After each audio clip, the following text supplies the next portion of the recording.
हरे कृष्णा दोस्तों। Latest trend चल रहा है, मैनिफेस्टेशन करो और सब कुछ पालो।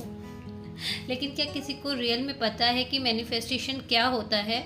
और कुछ लोगों का मैनिफेस्टेशन बहुत जल्दी पूरा हो जाता है और कई लोगों का सिर्फ इमेजिनेशन बन के रह जाता है। तो ऐसा क्यों होता है? तो let's talk about it.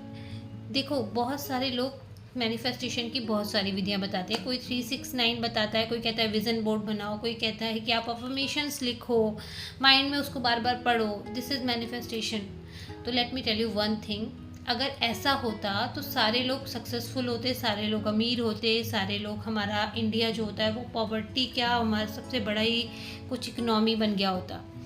So manifestation पूरे उनके ही होते हैं जिनका विज़न क्लियर होता है।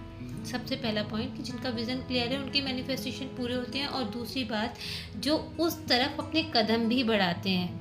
ऐसा नहीं होता है कि कोई चमत्कार हो जाएगा, आप 369 करना शुरू करोगे और आप उसके लिए कुछ नहीं कर रहे हो। If you are not taking any step towards your goal, तो आप वहाँ नहीं पहुँचने वाले हो। Please be clear about that. चमत्कार नहीं है, वैसे तो चमत्कार को नमस्कार है, बट कोई चमत्कार नहीं होता है। सो हमें उसकी तरफ बढ़ना भी पड़ता है। तो मैनिफेस्टेशन उसका पूरा होगा जिसका विज़न क्लियर है और जो उसकी तरफ हार्ड वर्क कर रहा है।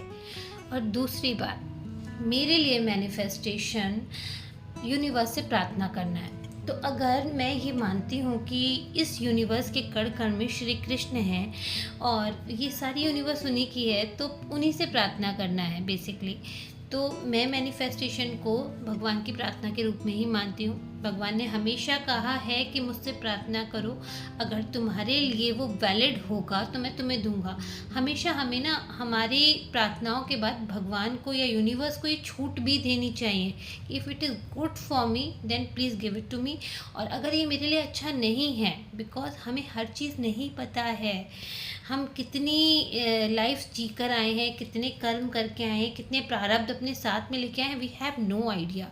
सो हमें वो चीज़ समझनी पड़ेगी। और यूनिवर्स कहिए, भगवान श्री कृष्ण कहिए, ठाकुर जी कहिए, आप जिसमें बिलीव करते हैं उन्हें कहिए, तो उनको ये छूट भी देनी होगी कि अगर ये मेरे लिए सही है, अच्छा है, प्लीज़ इसको पूरा करिए। और अगर ये मेरे लिए अच्छा नहीं है तो प्लीज़ मेरे इस डिज़ायर को हमेशा के लिए हटा दीजिए। तो आपकी मनोकामना मैं भगवान से प्रार्थना करती हूँ ज़रूर पूरी हो। हरे कृष्णा।